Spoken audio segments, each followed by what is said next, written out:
माननीय वित्त मंत्री Shrimati Nirmala Sitharaman ji.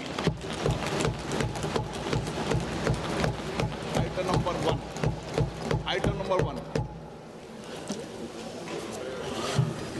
Sir, with your permission, I rise to lay on the table a copy each of the following papers, Hindi and English versions, under Article 281 of the Constitution, Report for 2026 to 2031, Volume 1, Main Report of the 16th Finance Commission. 2. Report for 2026-2031, Volume 2, Annexures of the 16th Finance Commission. Number 3, explanatory memorandum as to the action taken on the recommendations contained in the above report. Item number 2, माननीय वित्त मंत्री Nirmala Sitharaman ji.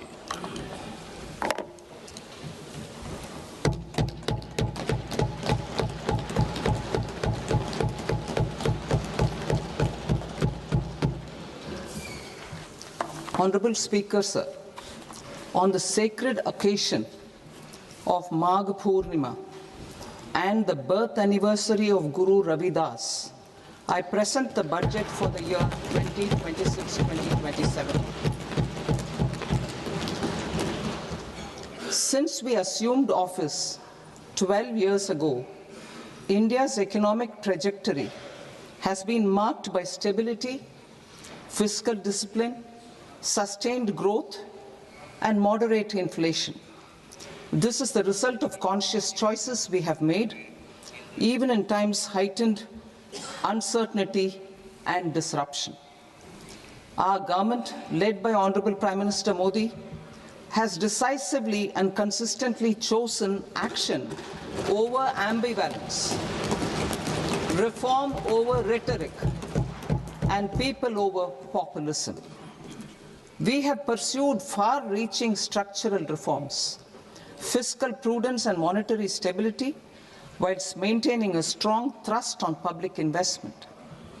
Keeping Atmanirbharta as a lodestar, we have built domestic manufacturing capacity, energy security, and reduced critical import dependencies. Simultaneously, we have ensured that citizens benefit from every action of the government, undertaking reforms to support employment generation, agricultural productivity, household purchasing power, and universal services to people. These measures have delivered a high growth rate of around 7% and helped us make substantial strides in poverty reduction and improvement in the lives of our people.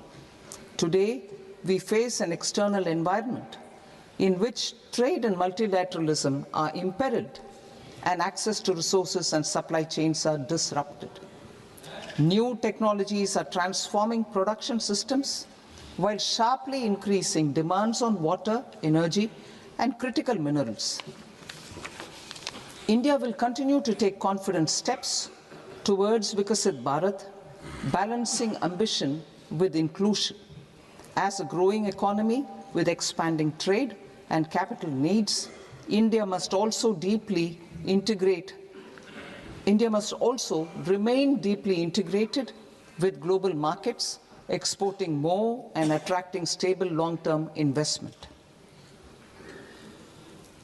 As I begin Part A, I want to express my gratitude to the people for standing firmly with us as we forge our way together towards becoming one of the largest economies of the world.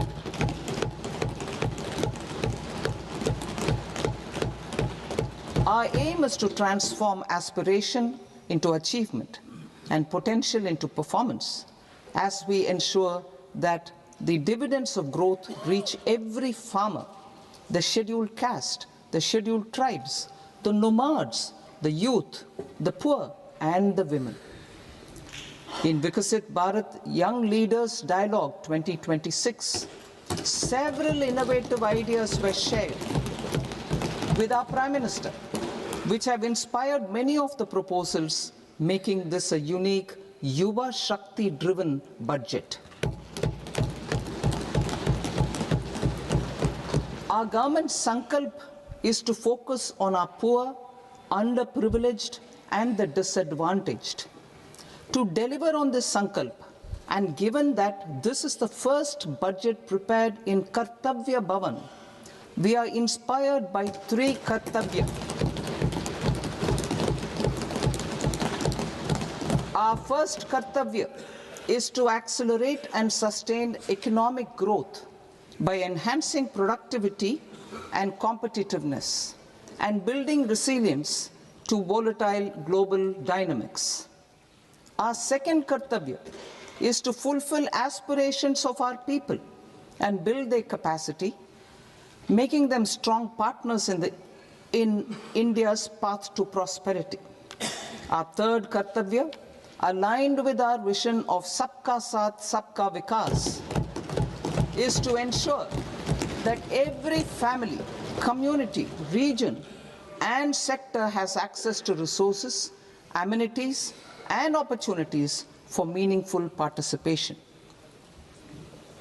This threefold approach requires a supportive ecosystem. The first requirement is to sustain the momentum of structural reforms, continuous, adaptive, and forward-looking. Second, a robust and resilient financial sector is central to mobilizing savings, allocating capital efficiently, and managing risks. Third, cutting-edge technologies, including AI applications, can serve us as force multipliers for better governance. Reform Express. Our government has undertaken comprehensive reforms towards creating employment, boosting productivity, and accelerating growth. After the Prime Minister's announcement on Independence Day in 2025, over 350 reforms have been rolled out. This includes GST simplification, notification of labor codes, and rationalization of mandatory quality control orders. High-level committees have been formed, and in parallel, the central government is working with the state governments on deregulation and reducing compliance requirements. The Reform Express is well on its way and will maintain its momentum to help us fulfill our Kartavya. I now move to specific proposals. Under our first Kartavya, to accelerate and sustain economic growth, I propose interventions in 6 areas. 1. Scaling up manufacturing in 7 strategic and frontier sectors. 2. Rejuvenating legacy industrial sectors. 3. Creating champion MSMEs. 4. Delivering a powerful push for infrastructure. 5. Ensuring long-term security and stability. And 6. Developing city economic regions. Scaling up of manufacturing in 7 strategic and frontier sectors. Biopharma Shakti, meaning biopharma strategy for health advancement through knowledge, technology, and innovation. India's disease burden is observed to be shifting towards non-communicable diseases like diabetes, cancer, and autoimmune disorders.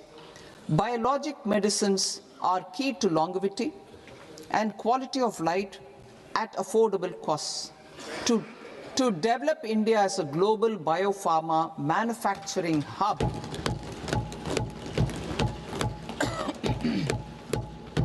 I propose the Biopharma Shakti with an outlay of 10,000 crores over the next 5 years. This will build the ecosystem for domestic production of biologics and biosimilars. The strategy will include a biopharma-focused network with 3 new national institutes of pharmaceutical education and research, popularly known as NIPERs, and upgrading 7 existing ones. It will also create a network of 1,000 accredited India clinical trials sites. We propose to strengthen the Central Drug Standard Control Organization to meet global standards and approve timeframes through and approval timeframes through a dedicated scientific review cadre and specialists. India's Semiconductor Mission 1.0 expanded India's semiconductor sector capabilities. Building on this, we will launch ISM 2.0 to produce equipment and materials, design full-stack Indian IP, and fortify supply chains. We will also focus on industry-led research and training centers to develop technology and skilled workforce.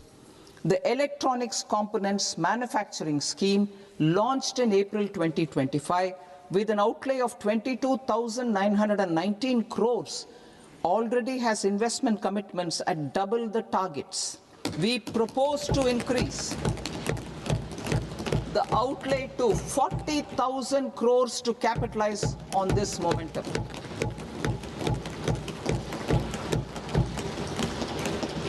A scheme for rare earth permanent magnets was launched in 2025 November. We now propose to support the mineral-rich states of Odisha, Kerala, Andhra Pradesh, and Tamil Nadu to establish dedicated rare earth corridors to promote mining, processing, research, and manufacturing. To enhance domestic chemical production and reduction import dependency and reduce import dependency, we will launch a scheme to support states in establishing 3 dedicated chemical parks through challenge route on a cluster-based plug-and-play model. Strong capital goods.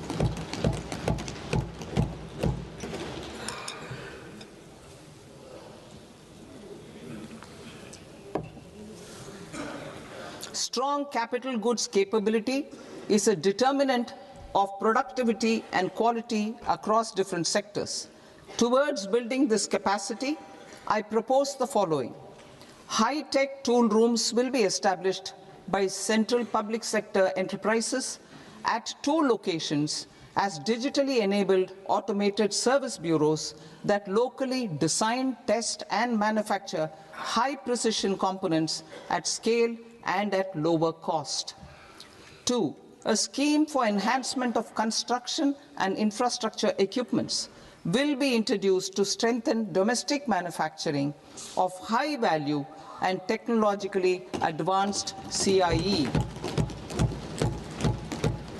This can range from lifts in a multi-storied apartment or firefighting equipment in multiplexes, large or small, and to tunnel boring equipments for building metros and high-altitude roads. I also propose a scheme for container manufacturing to create a globally competitive container manufacturing ecosystem with a budgetary allocation of 10,000 crores over a 5-year period. For the labor-intensive textile sector, I propose an integrated program with 5 subparts. 1. The National Fiber Scheme for self-reliance in natural fibers, such as silk, wool, and jute, man-made fibers, and new-age fibers. Textile expansion and employment scheme to modernize traditional clusters with capital support for machinery, technology upgradation, and common testing and certification centers.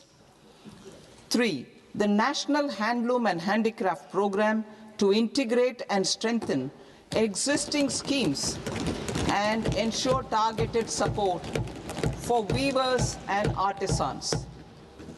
Tex Eco Initiative to promote globally competitive and sustainable textiles and apparels. Samarth 2.0 to modernize the upgrade the textile skilling ecosystem through collaboration with industry and academic institutions. Further, I propose to set up mega textile parks in challenge mode. They can also focus on bringing value addition to technical textiles. I propose to launch the Mahatma Gandhi Gram Swaraj initiative to strengthen khadi, handloom, and handicrafts. This will help in global market linkage and branding. It will streamline and support training, skilling, quality of process, and production.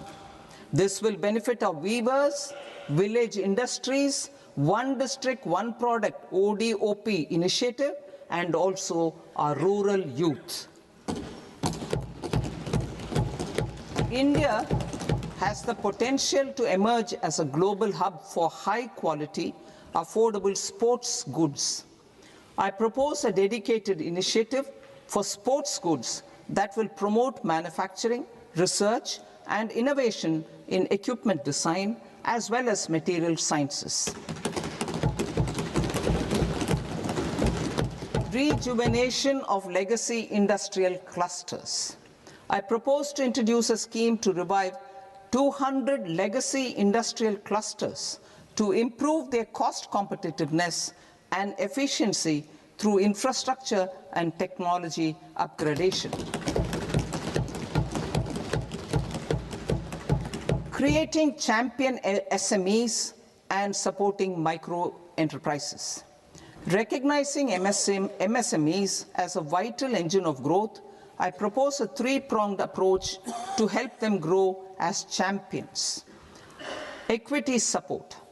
I propose to introduce a dedicated 10,000 crores SME growth fund to create future champions, incentivizing enterprises based on select criteria.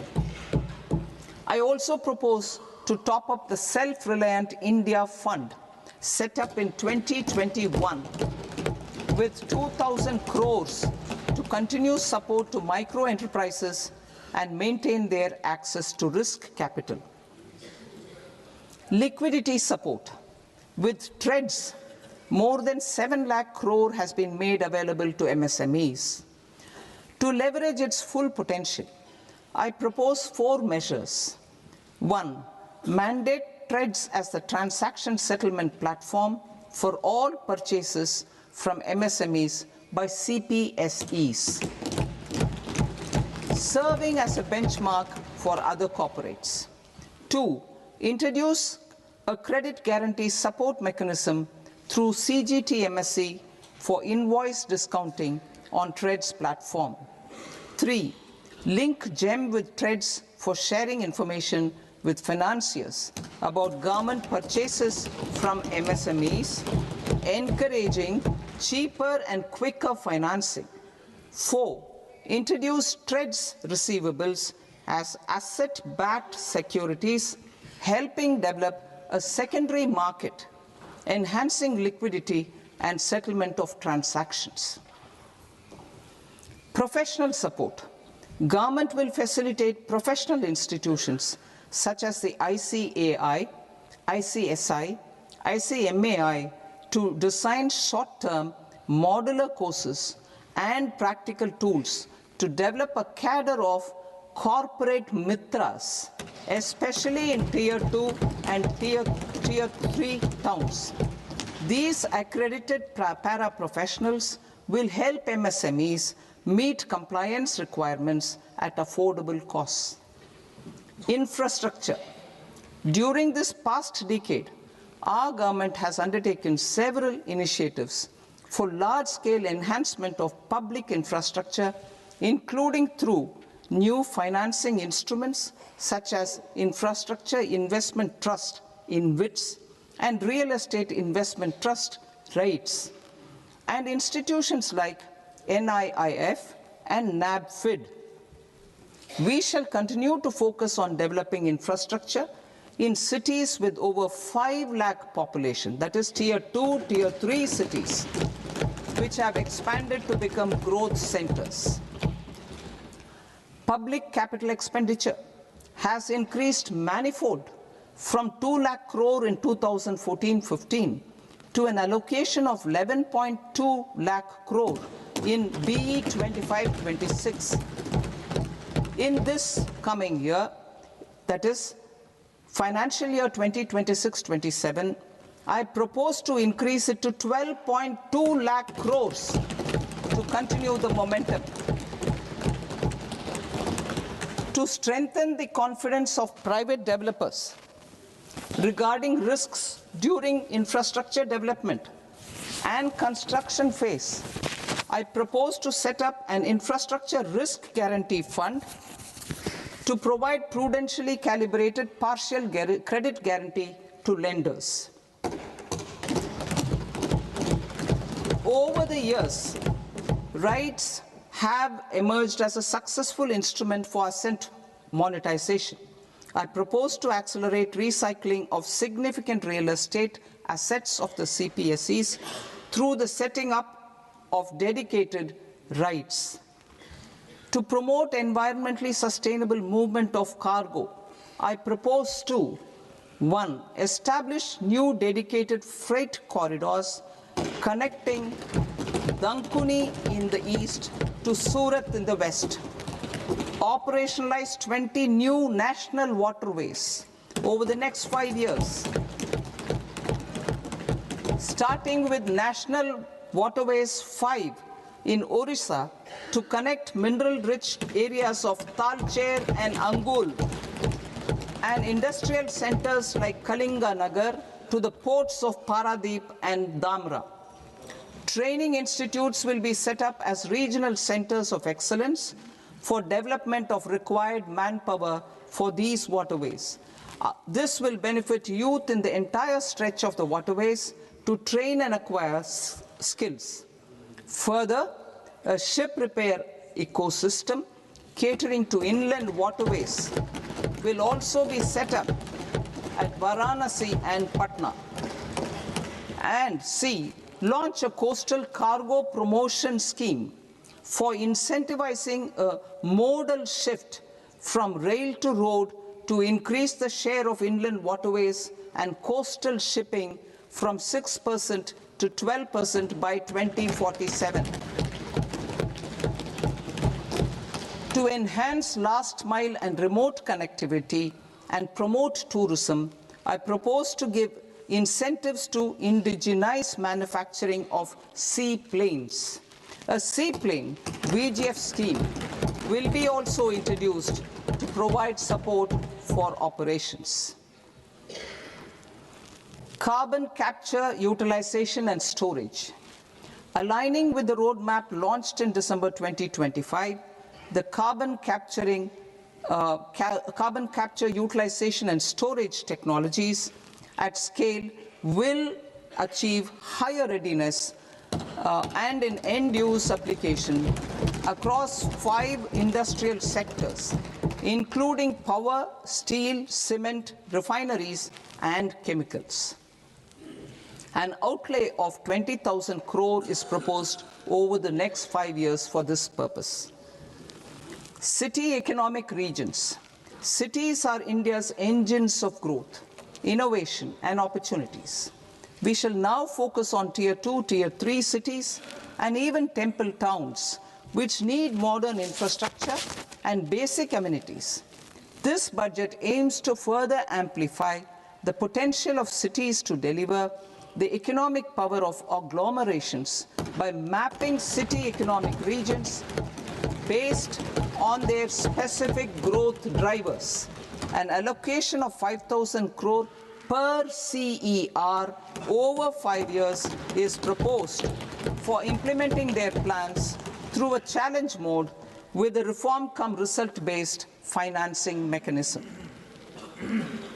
In order to promote environmentally sustainable passenger systems, we will develop 7 high-speed rail corridors between cities as growth connectors, namely Mumbai to Pune, Pune to Hyderabad, Hyderabad to Bengaluru, Hyderabad to Chennai, Chennai to Bengaluru, Delhi to Varanasi, Varanasi to Siliguri.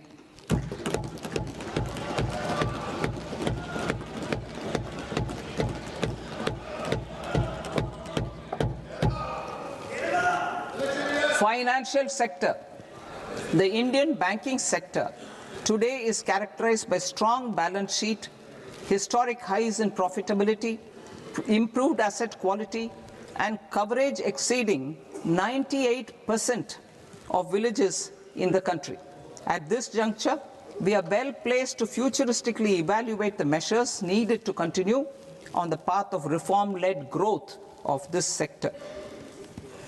I propose setting up a high-level committee on banking for Vikasit Bharat. High-level committee on banking for Vikasit Bharat to comprehensively review the sector and align it with India's next phase of growth, while safeguarding financial stability, inclusion, and consumer protection. The vision for NBFCs for Vikasit Bharat has been outlined with clear targets for credit disbursement and technology adoption in order to achieve scale and improve efficiency in the public sector NBFCs. As a first step, it is proposed to restructure the Power Finance Corporation and Rural Electrification Corporation. I propose a comprehensive review of the foreign exchange management non-debt instruments rules to create a more contemporary, user-friendly framework for foreign investments consistent with India's evolving economic priorities. Corporate bond market. I propose to introduce a market-making framework with suitable access to funds and derivatives on corporate bond indices. I also propose to introduce total return swaps on corporate bonds. Municipal bonds. To encourage the issuance of municipal bonds of higher value by larger cities, I propose an incentive of 100 crore rupees for a single bond issuance. 100 crore rupees for a single bond issuance of more than 1,000 crore. The current scheme under Amrit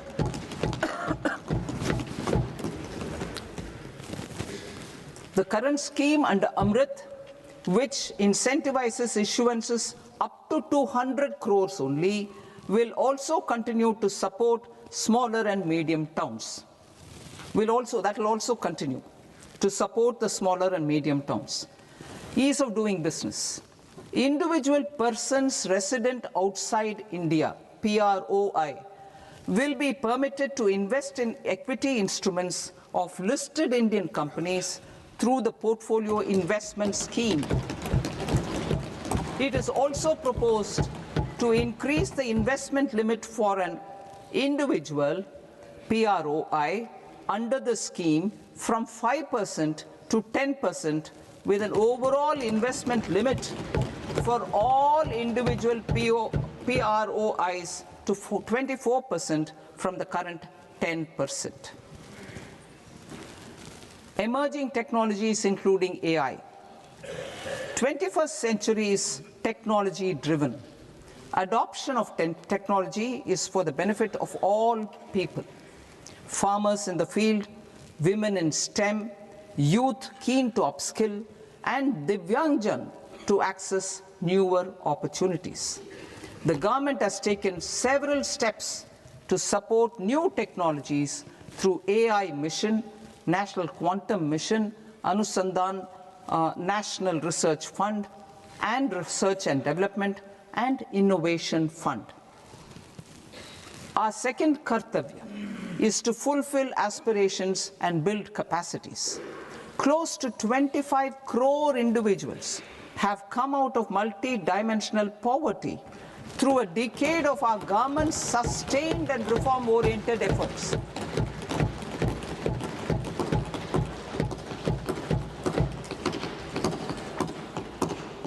Our government has therefore decided to place a renewed emphasis on the service sector to provide a pathway to fulfilling aspirations of a youthful India with the following measures.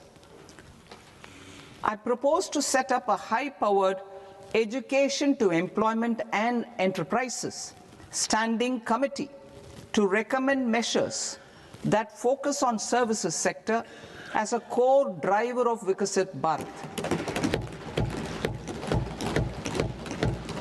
This will make us a global leader in services with a 10% global share by 2047. The committee will prioritize areas to optimize the potential for growth, employment, and exports. They will also assess the impact of emerging technologies, including AI, on jobs and skill requirements and propose measures thereof. To create a range of skilled career pathways, a new range of skilled career pathways for our youth, I propose interventions in the following sectors. Health. Existing institutions for allied health professionals will be upgraded and new AHP institutions established in private and government sectors. This will cover 10 selected disciplines, including optometry, radiology, anesthesia, OT technology, applied psychology, and behavioral health, and add 1 lakh AHPs over the next 5 years. A strong care system covering geriatric and allied care services will be built. A variety of NSQF-aligned programs will be developed to train multi-skilled caregivers, combining core care and allied skills such as wellness, yoga, and operation of medical assistive devices. In the coming year, 1.5 lakh caregivers will be trained.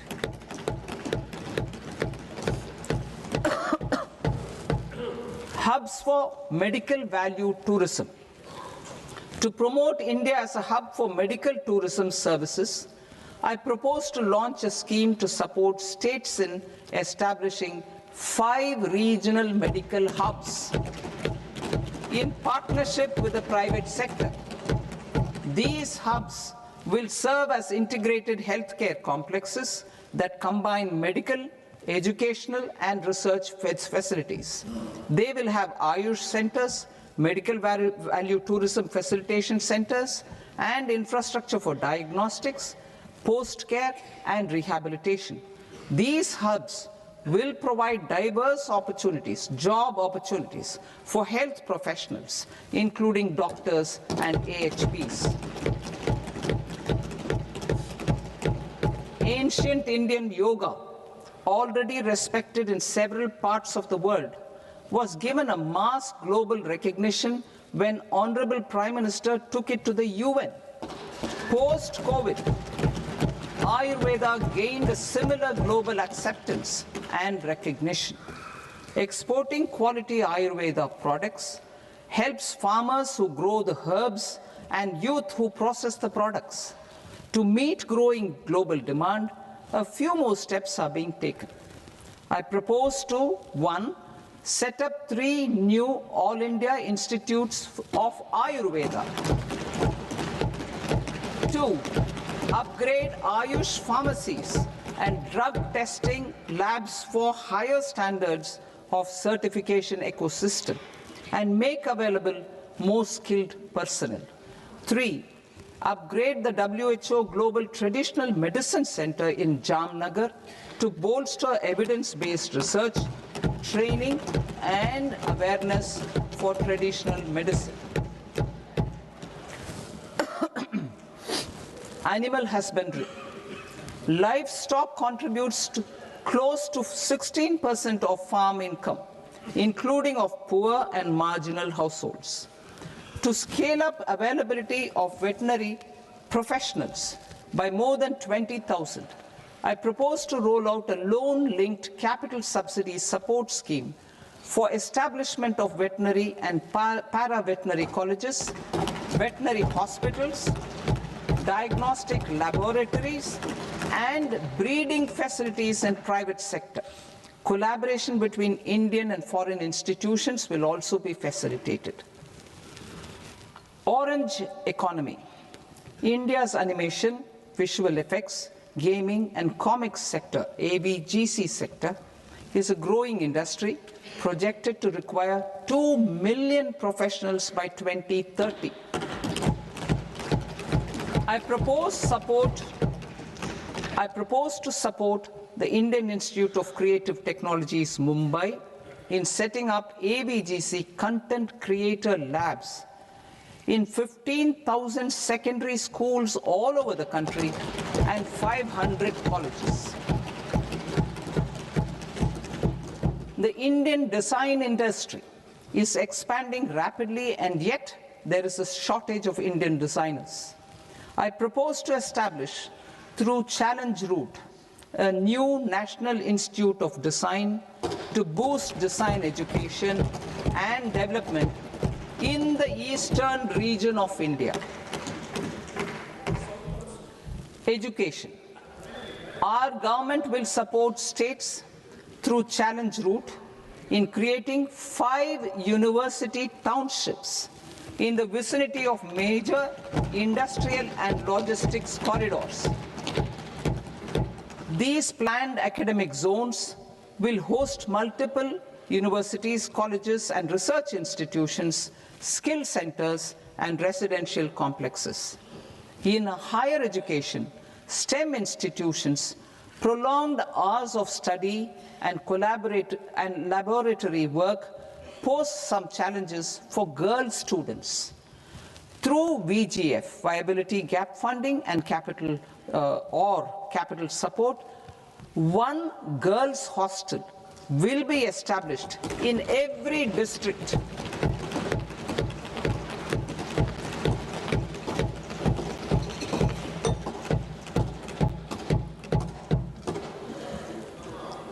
To promote astrophysics and astronomy via immersive experiences. 4 telescope infrastructure facilities will be set up or upgraded. The National Large Solar Telescope, the National Large Optical Infrared Telescope, the Himalayan Chandra Telescope, and the Cosmos 2 Planetarium. Tourism. The tourism sector has the potential to play a large role in the employment generation, forex earnings, and expanding the local economy. I propose to set up a National Institute of Hospitality by upgrading the existing National Council for Hotel Management and Catering Technology. It will function as a bridge between academia, industry, and government. I also propose a pilot scheme for upskilling 10,000 guides in 20 iconic tourist sites through a standardized, high-quality, 12-week training course in hybrid mode in collaboration with the Indian Institute of Management. A national destination digital knowledge grid will be established to digitally document all places of significance, cultural, spiritual, and heritage. This initiative will create a new ecosystem of jobs for local researchers, historians, content creators, and technology partners. India has the potential and opportunity to offer world-class trekking and hiking experience. We will develop ecologically sustainable mountain trails in Himachal Pradesh, Uttarakhand, and Jammu Kashmir.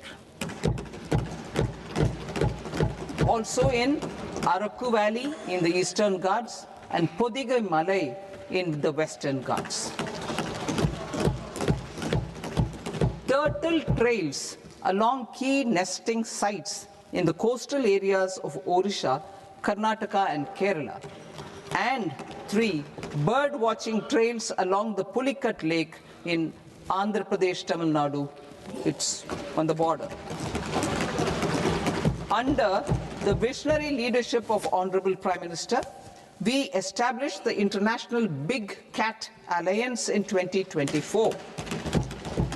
This year, India is hosting the first ever Global Big Cat Summit, where heads of governments and ministers from 95 range countries will deliberate on collective strategies for conservation. Heritage and culture tourism. I propose to develop 15 archaeological sites, including Lothal, Dholavira, Rakhigarhi, Adichanallur, Saranath, Hastinapur, and Leh Palace into vibrant experiential cultural destinations. Excavated landscapes will be open to the public through curated walkways. Immersive storytelling skills and technologies will be introduced to help conservation labs, interpretation centers, and guides. The sports sector provides multiple means of employment, skilling, and job opportunities.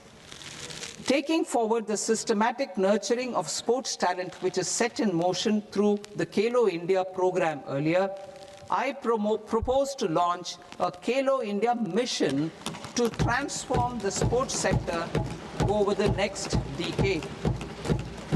The mission will facilitate an integrated talent development pathway supported by training centers, which are foundational, intermediate, and elite levels. B, systematic development of coaches and support staff. C, integration of sports science and technology. D, competitions and leagues to promote sports culture and provide platforms. And E, development of sports infrastructure for training and competition. Our third Kartavya aligns with our vision of Sabka Saath, Sabka Vikas towards Vikasit Bharat. This requires targeted efforts for 1, increasing farmer incomes through productivity enhancement and entrepreneurship, with special attention to small and marginal farmers. B, empowering Divyangjan through access to livelihood opportunities, training, and high-quality assistive devices. C, empowering the vulnerable to access mental health and trauma care. D, focus on the Purvodaya states and the Northeast region to accelerate development and employment opportunities. Fisheries. We will undertake initiatives for integrated development of 500 reservoirs and Amrit Sarovars. 2, strengthen the fisheries value chain in coastal areas and enable market linkages involving startups and women-led groups together with fish farmer producer organizations. Animal husbandry. To provide quality employment opportunities in rural and peri-urban areas, we will support the animal husbandry sector in entrepreneurship development through A, credit-linked subsidy program, B, scaling up and modernization of livestock enterprises, C, enhanced creation of livestock, dairy, and poultry, enhanced creation of livestock, dairy, and poultry-focused integrated value chains, and D, encourage creation of livestock farmer-producer organizations. High-value agriculture. To diversify farm outputs, increase productivity, enhance farmers' incomes, and create new employment opportunities, we will support high-value crops such as coconut, sandalwood, cocoa, cashew in the coastal areas, agar trees in Northeast, and nuts such as almonds, walnuts, and pine nuts in our hilly regions. All of them will be supported. India is the world's largest producer of coconuts. About 30 million people, including nearly 10 million farmers, depend on coconuts for their livelihood. To further enhance competitiveness in coconut production, I propose a coconut promotion scheme to increase production and enhance productivity through various interventions, including replacing and non-productive trees with new saplings or plants or varieties in major coconut growing states. A dedicated program is proposed for Indian cashew and cocoa to make India self-reliant in raw cashew and coconut production and processing, enhance export competitiveness, and transform Indian cashew and Indian cocoa into premium global brands by 2030. Sandalwood. Sandalwood is closely linked to India's social and cultural heritage. Our government will partner with state governments to promote focused cultivation and post-harvest processing to restore the glory of the Indian sandalwood ecosystem, to rejuvenate old, low-yielding orchards, and expand high-density cultivation of walnuts, almonds, and pine nuts. We will support a dedicated program to enhance farmer incomes and in bringing value addition by engaging youth. Bharat Vistar, that is virtually integrated system to access agricultural resources. I propose to launch Bharat Vistar, a multilingual AI tool that shall integrate the AgriStack portals and the ICAR package on agricultural practices with AI systems. This will enhance farm productivity, enable better decisions for farmers, and reduce risk by providing customized advisory support. She Marts for rural women-led enterprises. Building on the success of Lakpati Didi program, I propose to help women take the next step from credit-linked livelihoods to being owners of enterprises.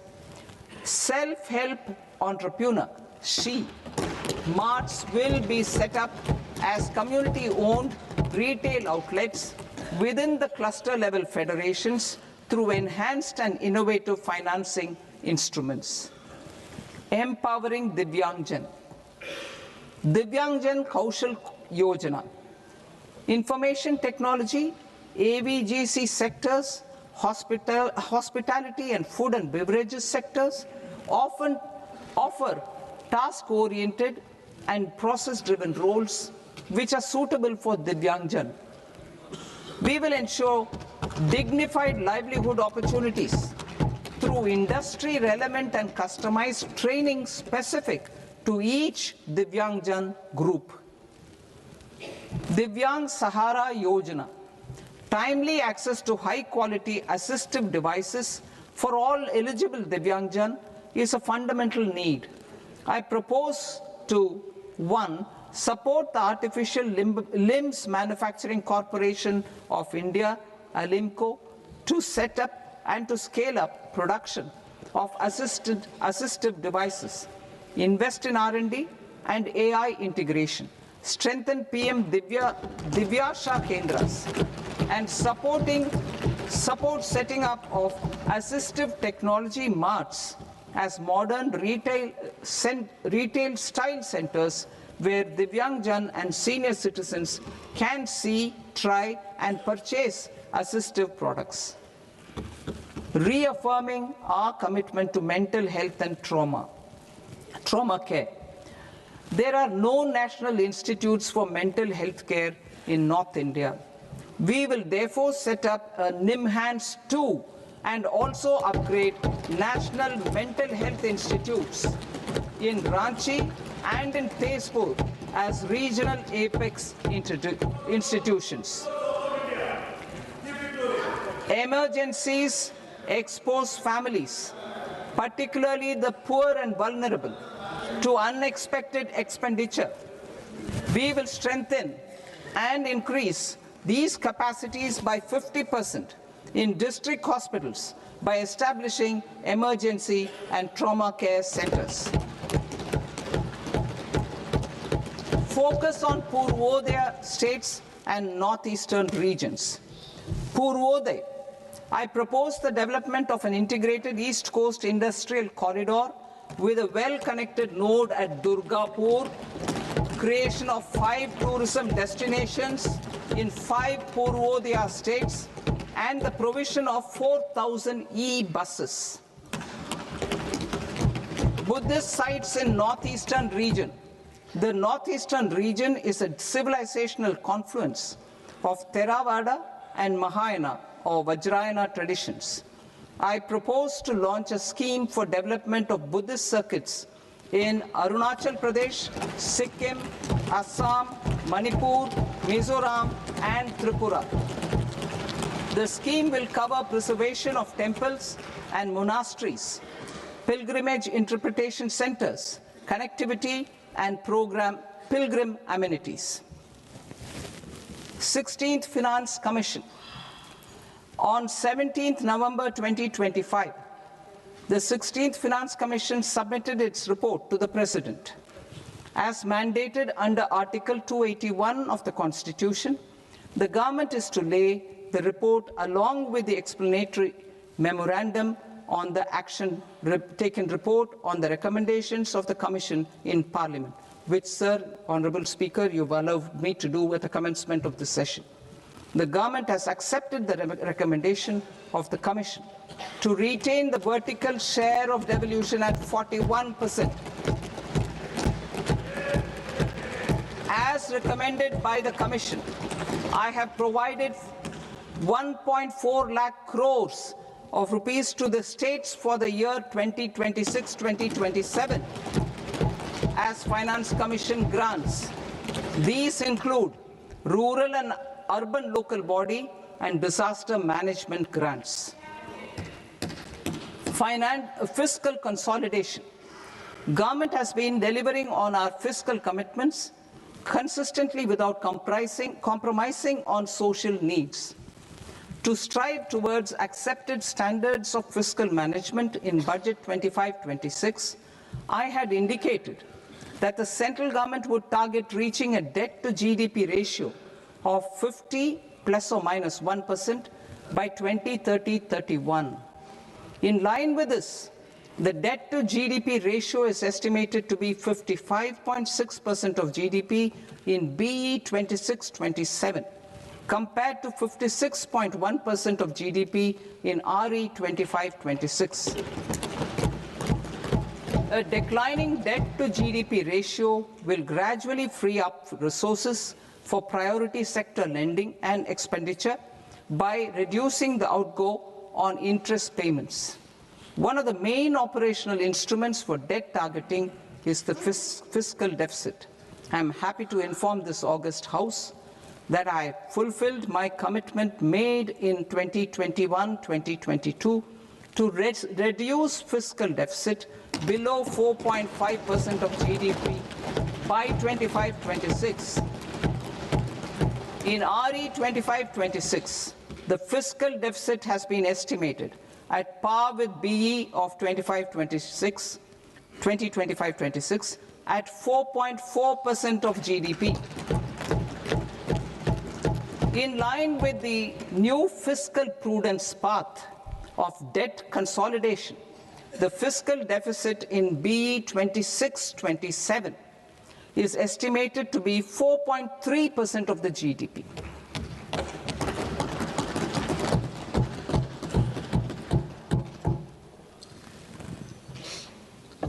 The revised estimates of the non-debt receipts are 34 lakh crore rupees, of which the centre's net tax receipts are 26.7 lakh crore.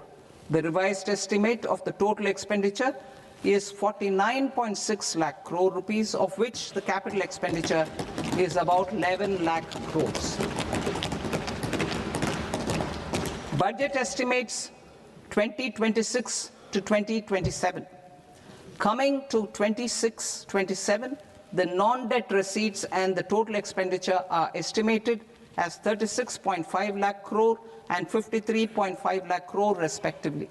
The centre's net tax receipts are estimated at 28.7 lakh crore rupees. To finance the fiscal deficit, the net market borrowings from dated securities are estimated at 11.7 lakh crore rupees. The balance financing is expected to come from small savings and other sources. The gross market borrowings are estimated at 17.2 lakh crore rupees. I'll now move to Part B. Part B, direct taxes.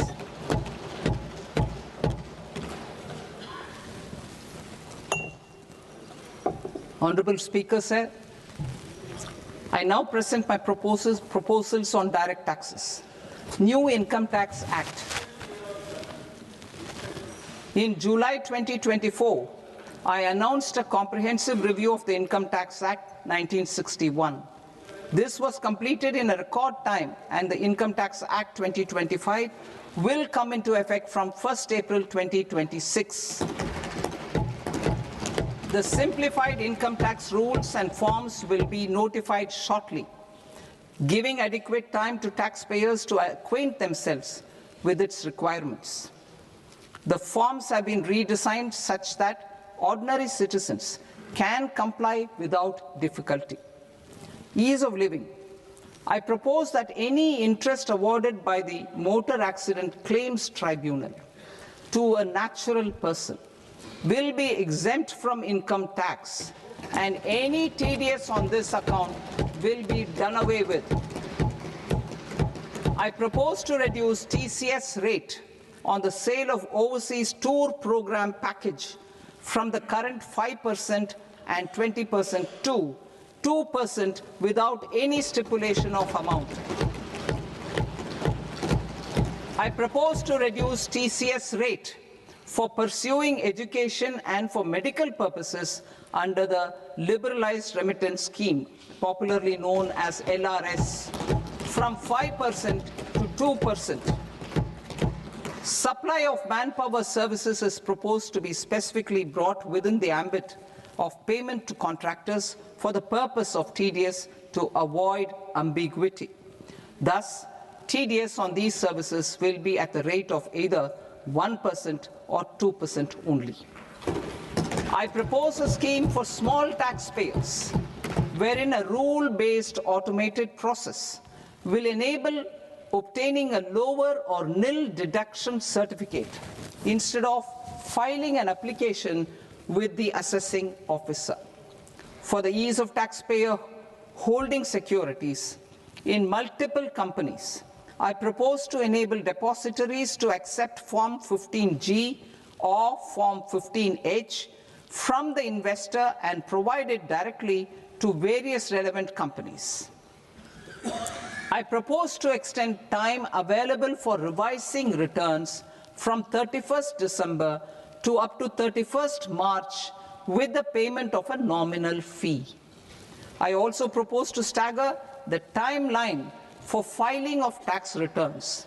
Individuals with ITR 1 and ITR 2 returns will continue to file till 31st July, and non-audit business cases or trusts are proposed to be allowed time till 31st August. TDS on sale of immovable property by a non-resident is proposed to be deducted and deposited through resident buyers and his or her PAN-based challan instead of requiring a TAN, which is a temporary accounting number. To address practical issues of small taxpayers like students, young professionals, tech employees, relocated NRIs, and such others, I propose to introduce a one-time 6-month foreign asset disclosure scheme for these taxpayers to disclose income or assets below a certain size.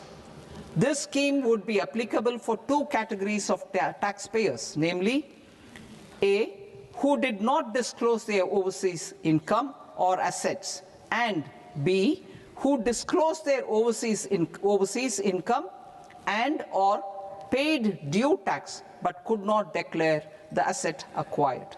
For category A, the limit of undisclosed income or asset is proposed to be up to 1 crore rupees. they need to pay 30% of fair market value of asset or 30% of undisclosed income as tax and 30% as additional income tax in lieu of penalty, and would thereby get immunity from prosecution. For category B, asset value is proposed to be up to 5 crore rupees. Here, immunity from both penalty and prosecution will be available with a payment of fee of 1 lakh rupees. Rationalizing penalty and prosecution. Multiplicity of proceedings are hindrance to the ease of doing business. I propose to integrate assessment and penalty proceedings by way of a common order for both. There will be no interest liability on the taxpayer on the penalty amount for the period of appeal before the first appellate authority, irrespective of the outcome of appeal process. Further,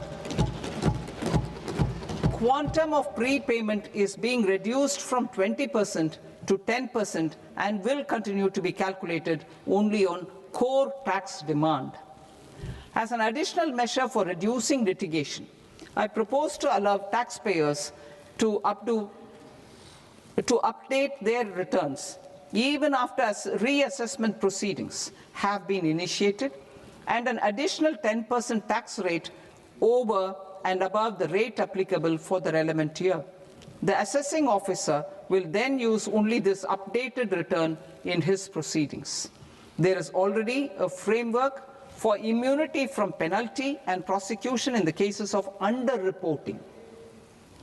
I propose to apply this framework for immunity to misreporting too.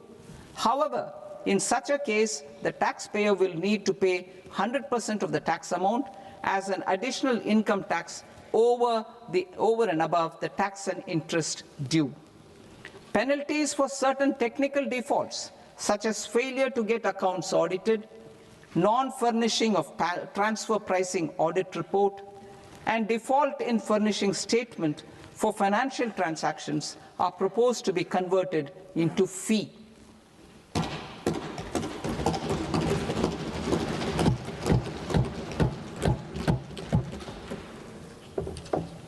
I propose to rationalize prosecution framework under Income Tax Act while maintaining a careful balance for deterrence in some serious offence.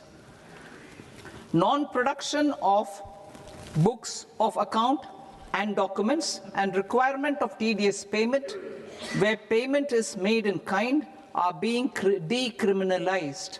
Further, minor offences will attract fine only. The remaining prosecutions will be graded commensurate with the quantum of offence. They will entail only simple imprisonment with maximum imprisonment reduced to 2 years and power to courts to convert even those into fines. There is no penalty. There is no penalty presently for non-disclosure of non-immovable foreign assets with aggregate value less than 20 lakh rupees. I propose to also provide them with immunity from prosecution with retrospective effect from 1/10/2024.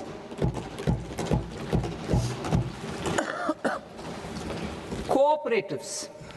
Deduction is already allowed to a primary cooperative society engaged in supplying milk, oilseeds, fruits or vegetables raised or grown by its members. I propose to extend this deduction to also include supply of cattle feed and cotton seed produced by its members. I propose to allow inter-cooperative society dividend income as deduction under the new tax regime to the extent it is further distributed to its members. I further propose to allow exemption for a period of 3 years to dividend income received by a notified national cooperative federation on their investments made in companies up to 31/1/2026. This exemption would be allowed only for dividends further distributed to its member cooperatives. Supporting IT sector as India's growth engine.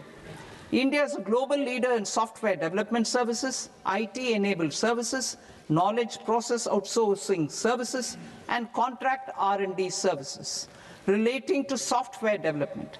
These businesses and their segments are quite interconnected with each other.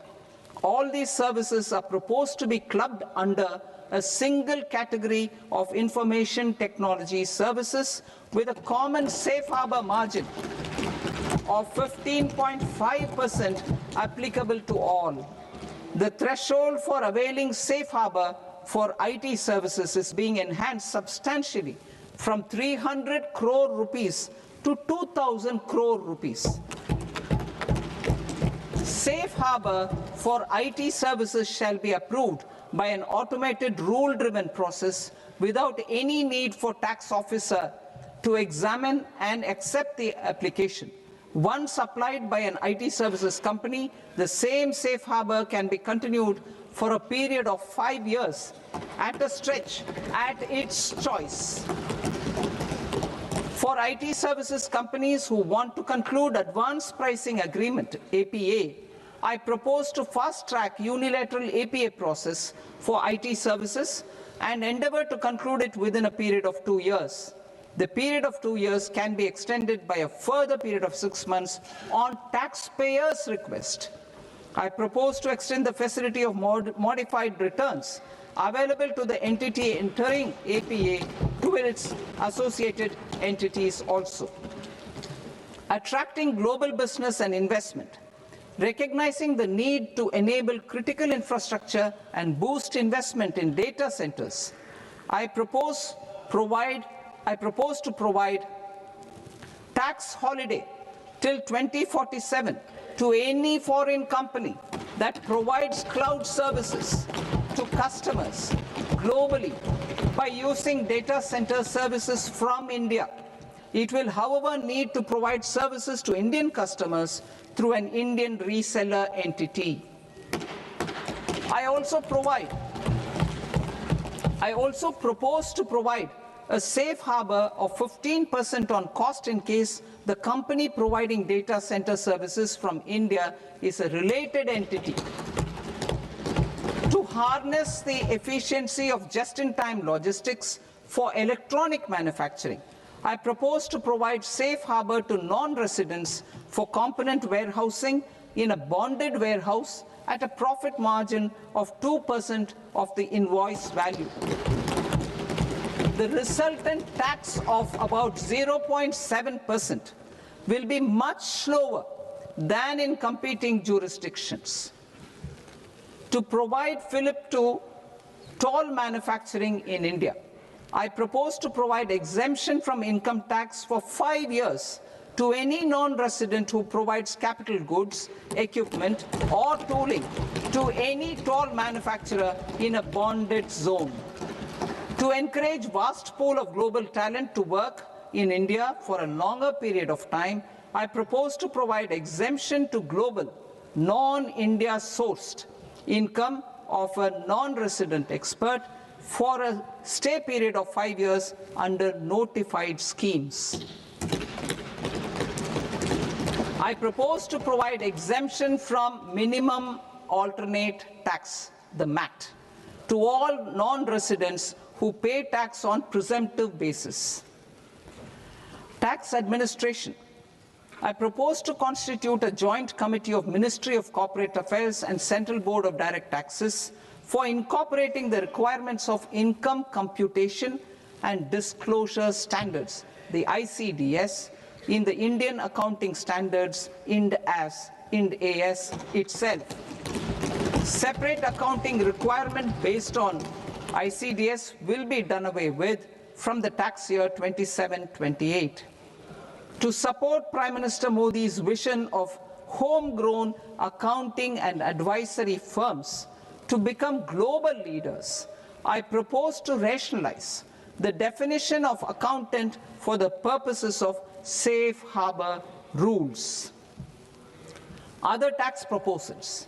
Change in taxation of buyback was brought in to address the improper use of buyback route by promoters.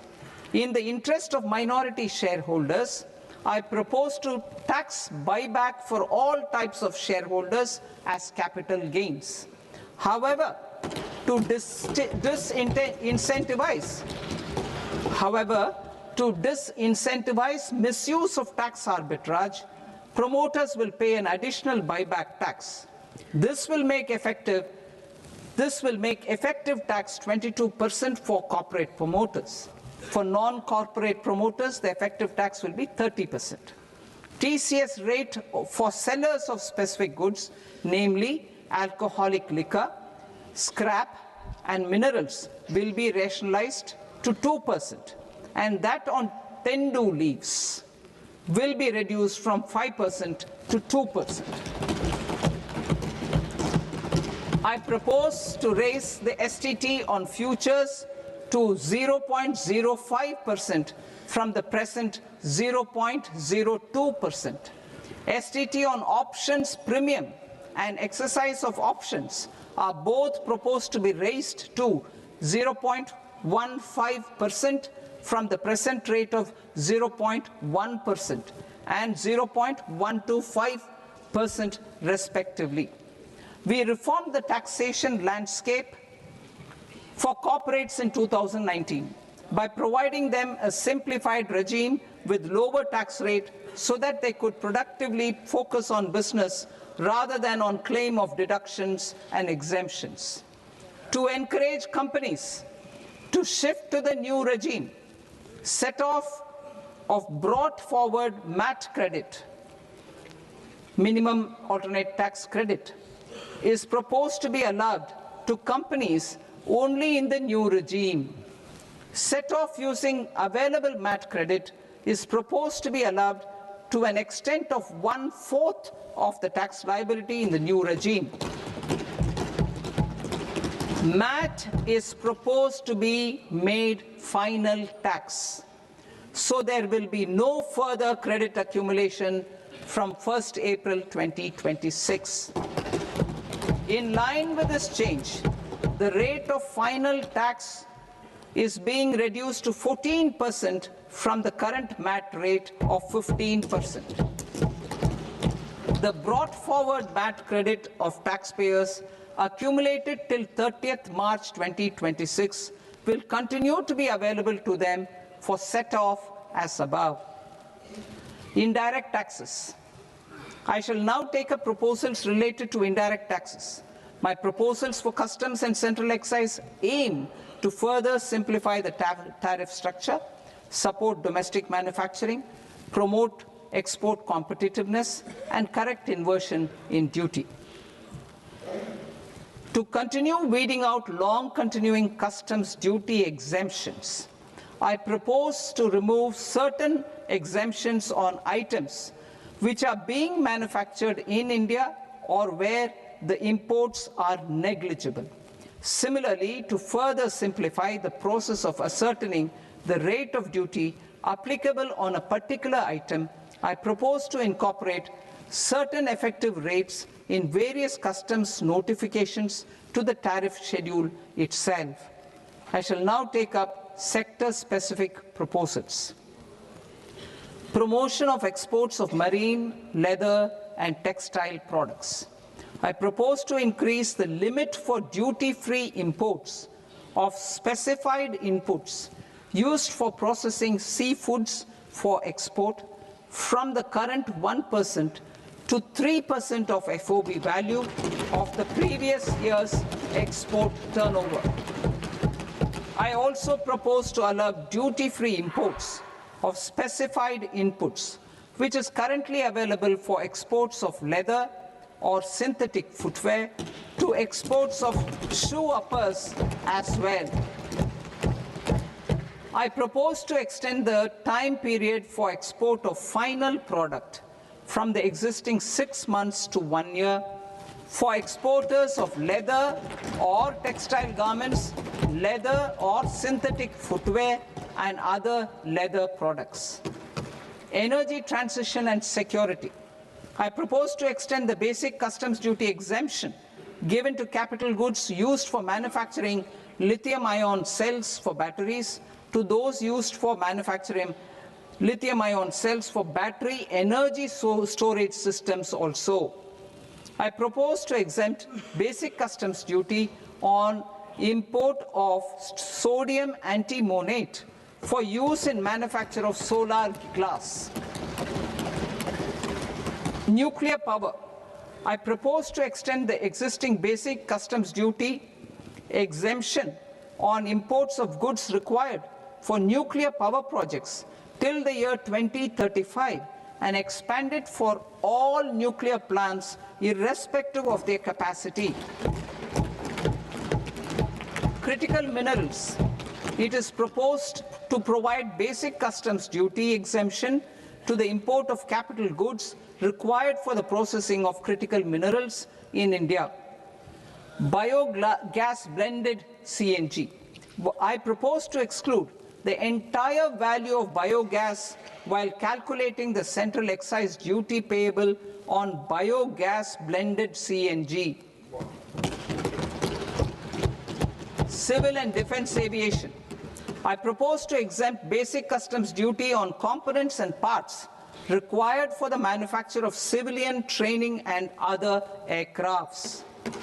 It is proposed to exempt basic customs duty on raw materials imported for the manufacture of parts of aircraft to be used in maintenance, repair, or overall requirements by units in the defense sector. Electronics. To deepen value addition in the consumer electronics sector, I propose to exempt basic customs duty on specified parts used in the manufacture of microwave ovens. Special economic zone.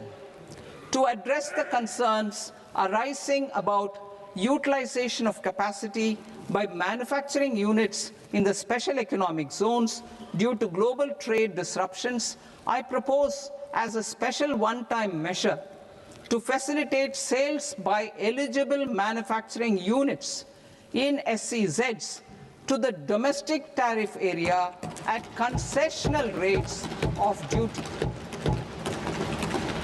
The quantity of such sales will be limited to a prescribed proportion of their exports. Necessary regulatory changes will be undertaken to operationalize the measures while ensuring level playing field for the units working in the DTA. Ease of living. To rationalize the customs duty structure for goods imported for personal use, I propose to reduce the tariff rate on all dutiable goods imported for personal use from 20% to 10%. To provide relief to patients, particularly those suffering from cancer, I propose to exempt basic customs duty on 17 drugs or medicines. I propose also to add 7 more rare diseases for the purposes of exempting import duties on personal imports of drugs, medicines, and food for special medical purposes used in their treatment. Customs process. India's role and share in the global trade is poised for a major leap in line with our ambition and journey towards Vikasit Bharat. In this regard, I propose many measures for custom processes to have minimal intervention for smoother and faster movement of goods and greater certainty to the trade. Trust-based systems. I propose to enhance duty deferral period for Tier 2 and Tier 3 authorized economic operators, known as AEOs, from 15 days to 30 days. I propose to provide eligible manufacturer importers the same duty deferral facility. This should encourage them to get themselves accredited as a full-fledged Tier 3 AEO in due course. To provide greater certainty and for better business planning, I propose to extend validity period of advance ruling binding on customs from the present 3 years to 5 years. In the spirit of the whole of government approach,